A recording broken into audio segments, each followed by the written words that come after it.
Professor Ted, welcome to CGTN. You are a sinologist specializing in Taoist philosophies. I wonder, when you talk to your friends and family back home, how would you describe exactly what is it that you do and why you love it so much? That's a question I get a lot, and sometimes people are a little confused of why I would study something so obscure. Let me first clarify.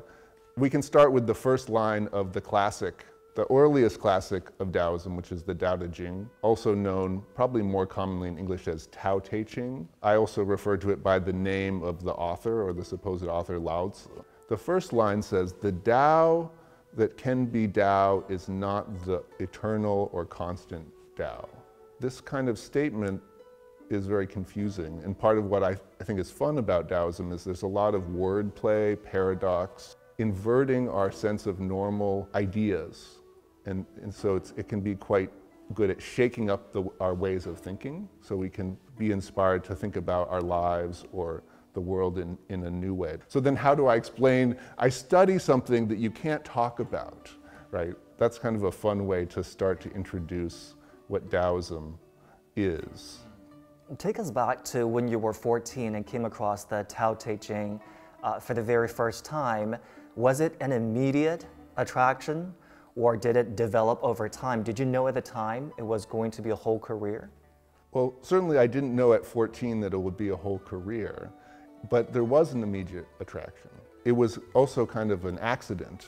I mean, I went to the library to do some research for a high school social studies paper, and I was looking at the different books on Eastern religion and philosophy, and there weren't very many in my local library. I was from a fairly small town in the US. So I looked at all of them to see if any of them would be useful for my project. And one of them was the Tao Te Ching.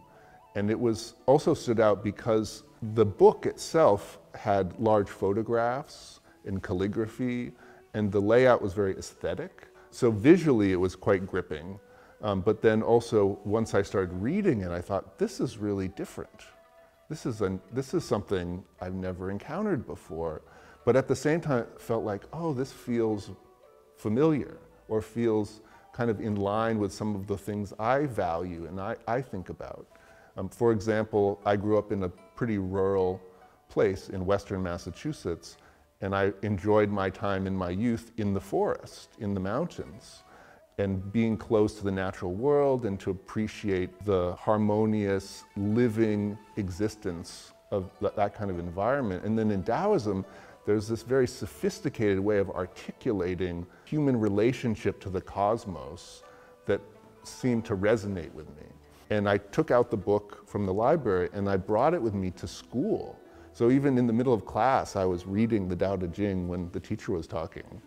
And so it did grip me right away. And so the next year, I was very fortunate to be able to study Chinese language in my high school. You're one of the younger sinologists that I know, and you just told us about this beautiful accident, if you will, that got you hooked with the Tao Te Ching. Do you think today's high schoolers and college kids would maybe also come across Tao Te Ching in a similar way when they're not so preoccupied with short videos, TikTok, and social media? Well, how would they encounter it? Maybe not in a similar way. I mean, people don't go to libraries People don't go to physical libraries. I mean, part of what I actually think is sad about the digital world we live in is exactly these kinds of experiences where you go to the library, there are all these books, and you can just pick one, right? Because they're organized by topic. Of course, you can have accidental encounters on the internet, and that can also be exciting and inspiring. And so maybe that's what would happen in this generation. They would, see a video about Taoism, or they might have some other kind of entry point. So it won't be necessarily the same experience or the same point of contact, but you just need one moment, right? To have these moments of inspiration or surging of curiosity, the form of the media doesn't really matter. It comes around back to how you promote Tao Te Ching or Taoism. I mean, you wear many hats now. You're a researcher, you're a professor. You had a global research center that is tasked with increasing the awareness, the understanding, and the exchange culturally, how are you reaching out to a wider and larger audience here? Well, I'm talking to you today, so that's one way to reach out through mass media. My interest is actually not so much in reaching out, though I think I have to learn that, as you said, how to incorporate that task into what I'm doing.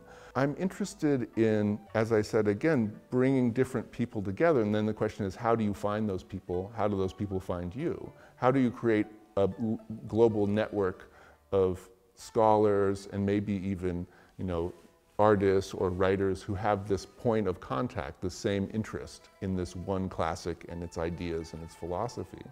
And so media is important just so people are aware that, oh, we can come together in this, with this center, right? This provides a platform for people to interact with each other across languages, across cultural boundaries, national boundaries.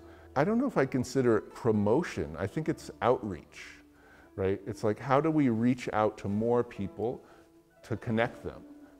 Because again, there's not the awareness that, oh, we have this point of shared interest. I guess the lessons from that is that teachings are just as important as promotions.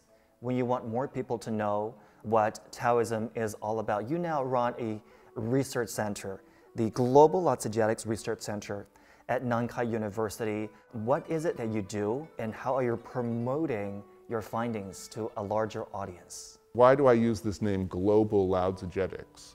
Global is a perspective, but it's also a reality. This classic is now a global classic, or a classic of all humanity. And over many years, I searched through the world and went to, through the internet or in person, going to libraries to find all the different translations in all the languages. This book is translated and published over and over again. Every year, the numbers increase quite quickly. But over 2,052 translations in 97 different languages, which is an incredible quantity of translations for one book, right? It's probably the second most translated book in history. I would argue that what makes something a classic is not that it was written a long time ago, but it's that in every generation, people say, oh, this is still valuable to me. Like for me personally, I was just, a 14-year-old kid in America, and I read this 2,500-year-old book that came from China, and I said, oh, this is relevant to me now in 20th century America. That's what makes it a classic. Or you have famous people who will read the classic, but which version did they read? Whose understanding did they encounter that then inspired them? For example, there's the famous author in Russia, Leo Tolstoy. Leo Tolstoy is a big fan of the Tao Te Ching. But so then if we want to understand why was he a fan of the Tao Te Ching, he wasn't reading in Chinese. Whose version did he like? Whose Tao Te Ching inspired him, right? So there are lots of these historical encounters to be studied, right? I mean, it's actually quite a huge topic.